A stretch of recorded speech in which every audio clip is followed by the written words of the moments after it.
जय भीम जय महाराष्ट्र जय हिंद जय Bharat. S Raviraj Ravindra कांगोळ Shinde. आपण 3 तारखेला अर्धनग्न उपोषण केलं होतं.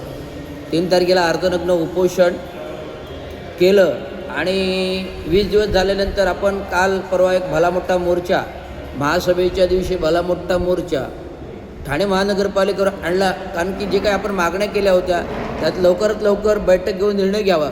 जे 30 विषय आहेत, 60 पत्रक आहेत, ह्यांची चर्चा होत नाही.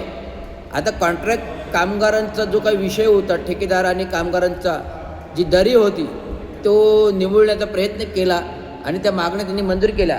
परंतु मुख्यतः मागणी अशी आहे की ठाणे महानगरपालिकेतली घनकचरा पद्धत कायमस्वरूपी बंद व्हावी, ज्यातून प्रचंड प्रमाणात भ्रष्टाचार होतो, लोकप्रतिनिधींना टक्का जातो आणि जे काही शहर स्वच्छ व्हायचं ते होत नाही. गटारे स्वच्छ होत नाहीत, नाले स्वच्छ होत नाहीत. आपण ज्या ठेकेदारांना, साफसफाईच्या ठेकेदारांना करोडो रुपयाचे टेंडर देतो, हे टेंडर असून साफसफाई न करता करोड रुपयाची बिलं, खोटी बिलं काढली जातात, आकारली जातात. आणि घनकचरा विभाग, साफसफाई विभागातून, आरोग्य विभागातून खोटी आरोग्य सफाईची बिलं काढली जातात, परंतु प्रत्यक्षात साफसफाई होत नाही. आणि बांधकाम विभाग ते गटारं साफ न करता थेट तोडतं आणि नवीन प्रस्ताव ठेकेदारांसाठी बनतो. म्हणजे दोघांकडूनही महानगरपालिकेचा पैशाचा भूदंड, बांधकाम खात्यातूनही महानगरपालिका पैशाचा भूदंड.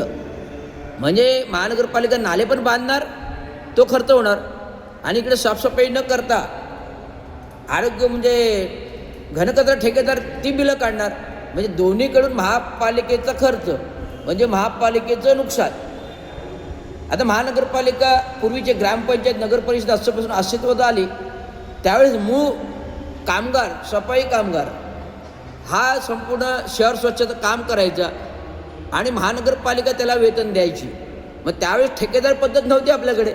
शहर स्वच्छ राहायचं ना, का नाही राहायचं. परंतु खाजगी ठेकेदारी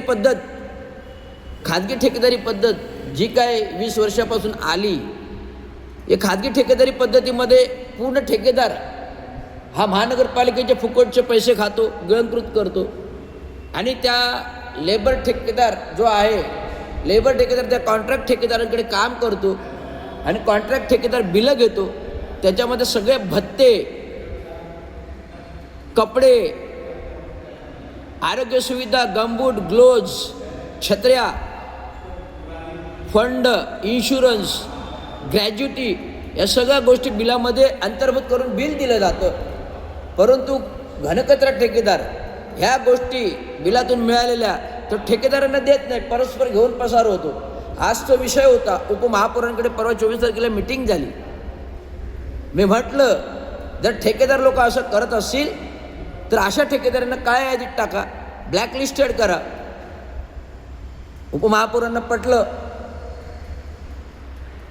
शिंदे साहेब एक अधिकारी राहिलेले आहेत, कार्यकारी अभियंता राहिले, त्यांना नियमावली माहिती आहे. त्यामुळे ठेकेदारांनी यापुढे, रवींद्र शिंदे कार्यकारी अभियंता राहिल्याशिवाय कामगार नेते, युनियन लीडर आहेत, वडिलांचं काम करतात, म्हणजे चांगलंच काम करतात, सगळ्यांनी प्रशंसा केली. म्हणून कामगार हा माझा आहे, सफाई कामगार हा माझा आहे. मी सफाई कामगारांतला आहे. मी जरी केवढा मोठाही अधिकारी झालो, रिटायर्ड झालो, तरी मला माझ्या कामगारांची जाण आहे, सफाई कामगारांची जाण आहे, म्हणून मी भांडतो. आज खाटण रोड विभागामध्ये गेली 15 वर्ष झाली सफाई कामगारांची इमारती तोडल्यात, धोकादायक नसताना त्याचे निविदा निघत नाहीत. परंतु गडकरी रंगायचं दुरुस्ती केलं जातं, 36 कोटी खर्च होतो, 26 कोटीचा.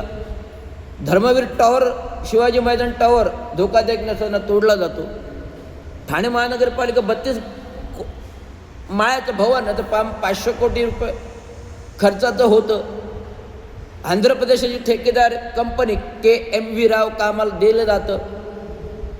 ठाण्यातील कोणी ठेकेदारच नाही आहे, मुंबईमधील कोणी ठेकेदार नाही, महाराष्ट्रातलाच ठेकेदार नाही तर आंध्र प्रदेशचा ठेकेदार आहे.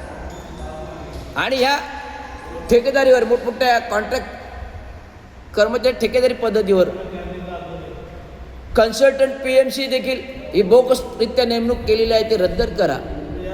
त्यामुळे घनकचरा रद्द करा.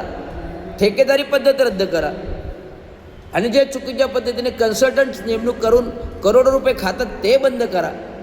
म्हणून मी घनकचरा ठेके बंद करून त्या ठेकेदारांकडे जे कामगार काम करतात त्यांना मुख्यतः महानगरपालिकेच्या सेवेत घ्या कायमस्वरूपी.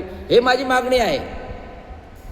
कॉन्ट्रॅक्ट कायदे काय म्हणतं, देशाचे पंतप्रधानांनी मार्चमध्ये लागू केले. ह्याच्यामध्ये प्रथमतः सेवा द्या, सेवेचं नियुक्तीपत्र द्या, वेतन स्लिप द्या, आरोग्य सोयीसुविधा द्या, इन्शुरन्स काढा. अशा प्रकारच्या गोष्टी पंतप्रधान नरेंद्र मोदींजी कामगार कायदे लागू करताना दिलेले आहेत.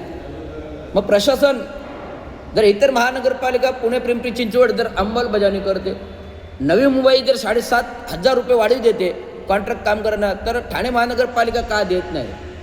हा मोठा प्रश्न आहे.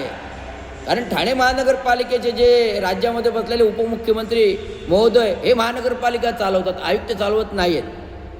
आयुक्त महानगरपालिका चालवत नाही तर ठाणे महानगरपालिका म्हणजे ठाणे जिल्ह्यातील ठाण्यातले बसलेले उपमुख्यमंत्री सत्ताधारी शिवसेनेचे हे लोक महानगरपालिका चालवतात. त्यामुळे कामगारांच्या दुरंतर अवस्थेकडे प्रश्नाकडे लक्ष देते. त्यामुळे लवकरात लवकर ठेकेदारी पद्धत दूर करून कॉन्ट्रॅक्ट कामगारी सेवेत घ्या आणि महानगरपालिका कामगारांची घरं निविदा काढून लवकरात बांधा. हीच माझी मागणी आहे. धन्यवाद. जय भीम महाराष्ट्र.